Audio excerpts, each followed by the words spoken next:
Hello friends, आज हम in the kingdom of फूल्स का फुल समरी करेंगे। ऐसा कहा जाता है कि मूर्ख इतने खतरनाक होते हैं कि केवल बहुत बुद्धिमान लोग ही उन्हें नियंत्रित कर सकते हैं। इस कहानी में मूर्ख कौन है, उनके साथ क्या हुआ? इन द किंगडम ऑफ फूल्स यानी मूर्खों के राज्य में राजा और मंत्री दोनों मूर्ख थे। उन्होंने सभी चीज़ों को उल्टा करने का आदेश दिया। उन्होंने रात को दिन और दिन को रात में बदलने का फैसला किया। उन्होंने लोगों को आदेश दिया कि दिन का काम रात में करें और दिन में सोएं। कोई भी जो आदेश का पालन नहीं करता पाया गया, उसे मौत की सज़ा दी जाएगी। अतः लोगों ने डर की वजह से वही किया जो उनको करने के लिए कहा गया। इससे राजा और मंत्री बहुत खुश हो गए। एक बार एक गुरु और उसका चेला शहर में आए। दिन के समय उन्होंने प्रत्येक को सोते हुए पाया। कोई काम नहीं हो रहा था। इससे वे आश्चर्यचकित हो गए।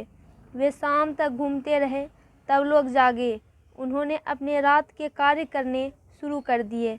अब वे दोनों बहुत भूखे थे। उन्होंने कुछ खाद्य पदार्थ खरीदे। सभी चीज़ों का मूल्य एक समान था, एक डड्डू। इससे वे आश्चर्यचकित और आनंदित हो गए। गुरु ने महसूस किया कि वास्तव में यह मूर्खों का राज्य था। गुरु ने मूर्खों के शहर को छोड़ने का फैसला कर लिया। उसने अपने चेले को भी जगह छोड़ने को कहा, परंतु चेला सस्ते खाने की वजह से ऐसा करना नहीं चाहता था। गुरु ने चेले को सलाह दी कि मूर्खों के बारे में कुछ भी भविष्यवाणी नहीं की जा सकती, परंतु चेले ने कोई चिंता नहीं की। वह वहीं रह गया। समय बीतता गया। चेले ने भरपेट खाना खाया। परिणाम स्वरूप वह बहुत मोटा हो गया।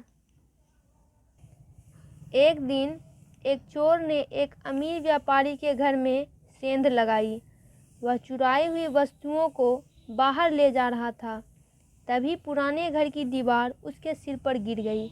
वह उसी समय मारा गया। चोर के भाई ने उसकी मृत्यु की शिकायत राजा से की। उसने अपने भाई की मृत्यु का दोष मकान मालिक पर लगाया। राजा ने दोषी को सुना। उसने उसे चोर की मृत्यु का दोषी करार दिया, लेकिन मालिक ने कहा कि वह निर्दोष है। उसने कहा कि जिस आदमी ने दीवार बनाई वह जिम्मेदार है। उसने अच्छी दीवार नहीं बनाई। राजा ने ईंट लगाने वाले यानी राजगीर को बुलाने का फैसला किया। राजा ईंट लगाने वाले से पूछता है कि क्या यह दीवार उसने बनाई है। वह उसे चोर को मारने का दोषी करार देता है। इससे पहले कि राजा उसकी मौत का आदेश देता, राजगीर ने अपने निर्दोष होने की वकालत की। उसने राजा को बताया कि वह दीवार बनाते समय अपने ध्यान को एकाग्र नहीं कर पाया। एक नाचने वाली लड़की गली में इधर उधर घूमती थी, इसलिए वह इसके लिए जिम्मेदार थी। राजा ने नाचने वाली लड़की को चोर को मारने का दोषी करार दिया। नाचने वाली लड़की ने कहा कि इसके लिए सुनार जिम्मेदार था। उसने उसे कुछ सोना दिया था। उसने उसके लिए कुछ गहने बनाने थे, लेकिन वह सुस्त था।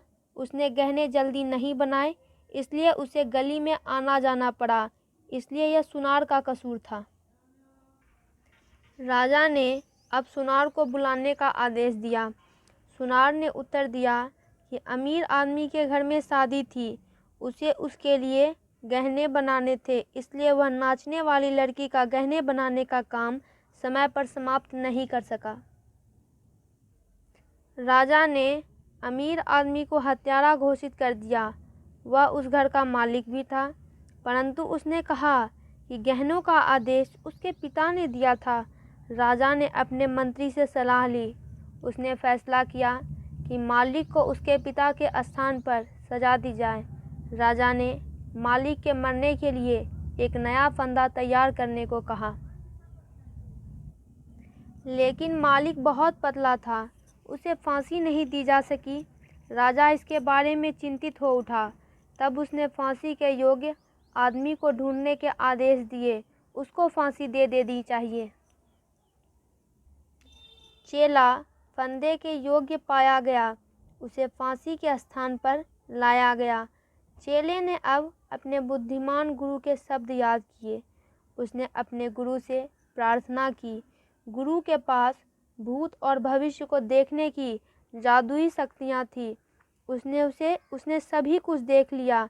वह एकदम अपने चेले को बचाने के लिए पहुंचा। उसने अपने चेले को दबी आवाज़ में कुछ कहा। चेला इसे समझ गया। गुरु और चेले ने अब लड़ना शुरू कर दिया। गुरु पहले मरना चाहता था। राजा ने गुरु से पूछा, वह मरना क्यों चाहता है? गुरु ने राजा के कान में बताया कि उनका शहर अनोखा था। यह न्याय के देवता का फंदा था। यह फंदा नया था। यह पहले कभी अपराधियों पर प्रयोग नहीं किया गया। जो इस पर पहले मरेगा वह राजा के रूप में जन्म लेगा। जो उसके बाद मरेगा वह मंत्री के रूप में जन्म लेगा। राजा ने सारे केस के बारे में सोचा। वह अपने अगले जन्म में भी राज्य नहीं खोना चाहता था। इसलिए उसने अपने मंत्री से बात की। राजा ने कहा कि वे खुद को फांसी लगाएंगे। इस तरह से तो वे अगले जन्म में दोबारा राजा और मंत्री के रूप में जन्म लेंगे। राजा और मंत्री छिपकर जेल गए। उन्होंने गुरु और चेले को रिहा कर दिया। उन्होंने उनके स्थान ले लिए। इसलिए वे फंदे पर ले जाए गए और उन्हें फांसी दे दी गई। राजा और मंत्री के शव नीचे उतारे गए। लोगों ने उनकी मृत्यु पर शोक मनाया। उन्होंने राज्य के भविष्य के बारे में बातचीत की। अचानक कुछ लोगों ने गुरु और चेले के बारे में सोचा। वे छिपकर शहर छोड़ रहे थे। लोगों ने उन्हें देख लिया। उन्होंने उन्हें अपना नया राजा और मंत्री बनने की प्रार्थना की, परंतु उन्होंने एक शर्त लगाई। यह सभी पुराने कानूनों को बदलने के बारे में थी, इसलिए उन्होंने कानून बदल दिए। तो दोस्तों, इस कहानी का सार यह है कि अक्लमंदी की सर्वत्र पूजा की जाती है, जबकि मूर्खता हमारी सबसे बड़ी शत्रु है। अक्लमंदी की सहायता से हम सही और गलत के बीच अंतर कर सकते हैं। जब हमारा जीवन संकट में होता है तो हम अक्लमंदी की शक्ति की सहायता से उनसे लड़ सकते हैं और अपना मार्ग निकाल सकते हैं।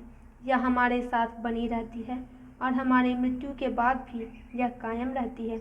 निस्संदेह अक्लमंद लोगों की सर्वत्र पूजा की जाती है। दोस्तों, इससे रिलेटेड वीडियोस के लिए चैनल को सब्सक्राइब करें और वीडियो को लाइक और शेयर करें। आप इस चैनल पर इंग्लिश और सोशल साइंस के वीडियोस देख सकते हैं। आपको यह वीडियो कैसी लगी कमेंट बॉक्स में ज़रूर लिखें।